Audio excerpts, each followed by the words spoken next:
The frictional unemployment is associated with the changing of jobs in the dynamic economy. Means when the jobs are changing.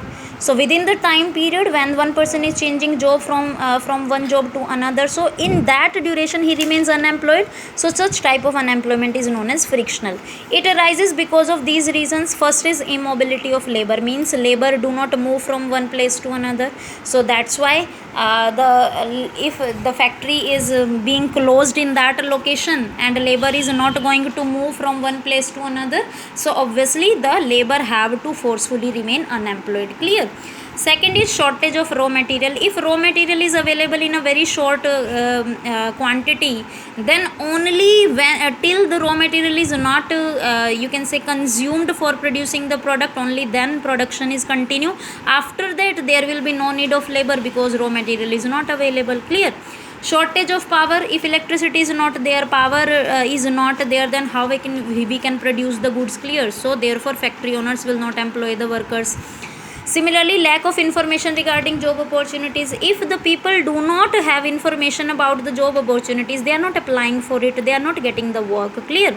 And third is when the tendency of the worker to move from one job to another. That is what we have discussed here. When the person left one job and moved to another jobs, then in between that time period he or she remains unemployed. Clear? So such reasons for which the unemployment occurs, that unemployment is termed as frictional unemployment. Clear? It happens because of the changing in jobs, and the reasons are immobility of labor, shortage of raw material, shortage of power, lack of information regarding job opportunities, and tendency of workers to move from one job to other. Next is structural unemployment.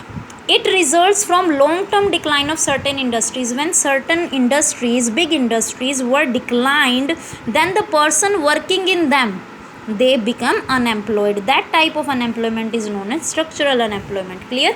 It is associated with structural changes. Now what are those structural changes? First of all, factors other than labor are in short supply. Means labor is available in sufficient quantity, but the other factors with whom labor have to work, they are not available. Like there is non-availability of land or non-availability of capital. Then what the labor alone will do? Clear? So they will be unemployed. Second, laborers lack expertise of new emerging industries. Means when the new industries are emerging, the old laborers do not have the expertise to work with those industries. Clear? So obviously they will not be taken into the new emerging industry, so they have to remain unemployed. They are not having training for the new machines. Clear?